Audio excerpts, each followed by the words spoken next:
Stranger things शायद दुनिया का सबसे बड़ा शो है। लेकिन सोचिए, अगर मैं कहूं कि इसकी डरावनी दुनिया, इसके मॉन्स्टर्स और इसके सीक्रेट एक्सपेरिमेंट्स ये सब सिर्फ कल्पना नहीं है, बल्कि एक असली और कहीं ज्यादा भयानक कहानी से लिए गए हैं।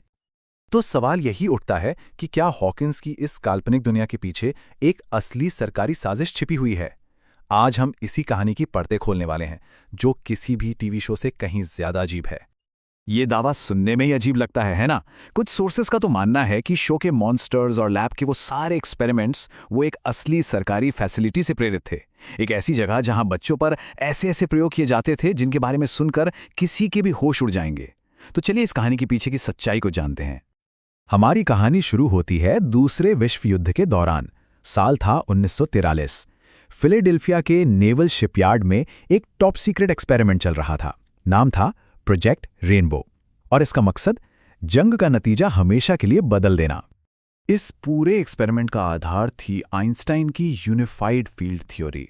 अब ये सुनने में बड़ा कॉम्प्लिकेटेड लगता है, पर आइडिया सिंपल था। साइंटिस्ट को लगा कि वो इलेक्ट्रोमैग्नेटिक फील्ड्स का इस्तेमाल करके एक पूरे के पूरे जहाज को दुश्मन के रडार की नज़रों से गायब कर सकते हैं। मतलब एक ऐसा ब्रेक थ्रू जो उन्हें जंग में एक तरफा जीत दिला सकता था। तो 28 अक्टूबर 1943 को यूएस एल्ड्रिच पर मशीनें चालू की गईं। पहले तो सब कुछ प्लान के हिसाब से हुआ। जहाज रेडार से गायब हो गया। एक पल के लिए लगा कि वो कामयाब हो गए, लेकिन यह एहसास बहुत जल्दी खौफ में बदल गया जब उन्होंने देखा कि जहाज सिर्फ रेडार से नहीं, बल्कि उनकी आंखों के सामने से पूरी तरह गायब हो गया था। कई घंटों बाद जब वो जहाज वापस आया ना, तो अंदर का मंजर किसी डरावने सपने से कम नहीं था। कुछ क्रू मेंबर्स के शरीर जहाज के लोहे में ऐसे धंस गए थे मानो वो लोहे का ही हिस्सा हों।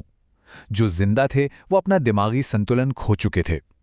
इस एक्सपेरिमेंट ने विज्ञान की हदें तो पार कर दी थी, पर इसकी कीमत बहुत बड़ी थी। फिलाडेल्फिया एक्सपेरिमेंट भले ही एक भयानक फेलियर था, लेकिन इसने सरकार को इलेक्ट्रोमैग्नेटिक मैनिपुलेशन की एक ऐसी अनजान ताकत का रास्ता दिखा दिया था जिसके बारे में किसी ने सोचा भी नहीं था। कोल्ड वॉर के दौरान इसी रिसर्च को एक नए और पहले से कहीं ज्यादा खतरनाक प्रोजेक्ट के तौर पर फिर से शुरू किया गया, प्रोजेक्ट फीनिक्स। इस बार फोकस हथियारों पर नहीं, बल्कि इंसानी दिमाग पर था। साइंटिस्ट ने एक नए कॉन्सेप्ट पर काम करना शुरू किया, जिसे ऑर्गोन एनर्जी कहा जाता था। एक ऐसी लाइफ फोर्स जो हर जिंदा चीज में होती है। उनका मानना था कि अगर इसे कंट्रोल कर लिया गया तो वो लोगों के दिमाग को कंट्रोल कर सकते हैं। लेकिन यहां एक बहुत ही डरावनी प्रॉब्लम थी। ऑर्गोन एनर्जी के सबसे मजबूत सोर्स के लिए उन्हें युवा दिमागों की जरूरत थी। तो उन्होंने ऐसे बच्चों को निशाना बनाया जिनका कोई नहीं था। अनाथ, बेघर और घर से भागे हुए लड़के। कुछ रिपोर्ट्स तो ये तक बताती हैं कि 1971 से 1983 के बीच इस तरह 1 लाख से ज्यादा बच्चों को किडनैप करके मॉन्टॉक, न्यूयॉर्क के कैंप हीरो लाया गया। ये एक बंद पड़ा हुआ मिलिट्री बेस था। कैंप हीरो में इन बच्चों के साथ जो होता था वो टॉर्चर से कम नहीं था। उन्हें कई कई दिनों तक भूखा रखा जाता, सोने नहीं दिया जाता और खतरनाक ड्रग्स दिए जाते थे। मकसद था उनके दिमाग को पूरी तरह से तोड़ देना, ताकि उनकी दिमागी ताकत को उसकी आखिरी हद तक पहुंचाया जा सके। जो भी इस प्रक्रिया में जिंदा बच जाता था उसे मॉन्टॉक चेयर पर बैठाया जाता था। ये कुर्सी उनके दिमाग की एनर्जी को एक बहुत बड़े रेडार की मदद से कई गुना बढ़ा देती थी। इसके बाद ये बच्चे ऐसी सुपर पावर्स दिखाने लगते थे जो किसी साइंस फिक्शन फिल्म की तरह लगती थी। माइंड कंट्रोल, दूसरे डायमेंशंस में दरवाजे खोलना और यहां तक कि टाइम ट्रैवल भी। तो अब साइंटिस्ट्स ने माइंड मैनिपुलेशन के सीक्रेट्स को अनलॉक कर लिया था। लेकिन उनकी भूख, उनकी हवस यहीं खत्म नहीं हुई। अब वो अपने सबसे बड़े और सबसे खतरनाक एक्सपेरिमेंट की तैयारी कर रहे थे। वो जानना चाहते थे कि क्या कोई इंसान सिर्फ अपनी सोच की ताकत से किसी चीज को हकीकत में बना सकता है? क्या दिमाग नेचर के सारे नियमों को तोड़कर अपनी कल्पना को सच कर सकता है? इसके लिए उन्होंने अपने सबसे ताकतवर सब्जेक्ट डंकन कैमरून को चुना। उसे कहा गया कि वो कुछ अच्छा सोचे और उसे अपने सामने बनाए। लेकिन जरा सोचिए, एक ऐसा दिमाग जिसे सालों तक सिर्फ दर्द और खौफ दिया गया हो, वो भला कुछ अच्छा कैसे सोच सकता था? धीरे धीरे कमरे में काला धुआं इकट्ठा होने लगा और देखते ही देखते कुछ ही सेकंड्स में उस धुएं ने एक भयानक 15 फुट के मॉन्स्टर का रूप ले लिया।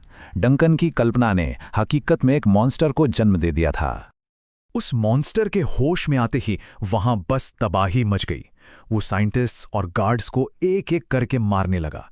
चारों तरफ बस खून और तबाही का मंजर था। कोई भी हथियार उस पर काम नहीं कर रहा था। आखिर में जब मॉन्स्टर डंकन की तरफ बढ़ा तो डंकन ने अपनी बची हुई सारी शक्ति का इस्तेमाल करके उसे वैसे ही खत्म कर दिया जैसे उसे बनाया था। अगस्त 1983 की उस रात के बाद उस प्रोजेक्ट को हमेशा के लिए बंद कर दिया गया और सारे सबूत मिटा दिए गए। तो इस पूरी कहानी का स्ट्रेंजर थिंग्स से आखिर क्या लेना देना है? वेल, कनेक्शंस इतने साफ हैं कि उन्हें नजरअंदाज करना लगभग नामुमकिन है।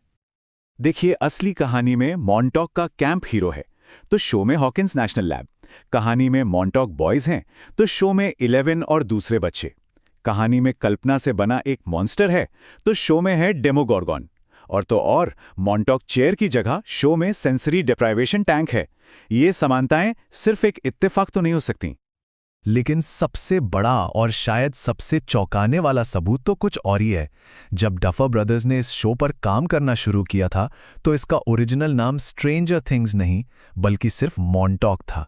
हो सकता है बाद में कानूनी पचड़ों से बचने के लिए नाम बदल दिया गया हो।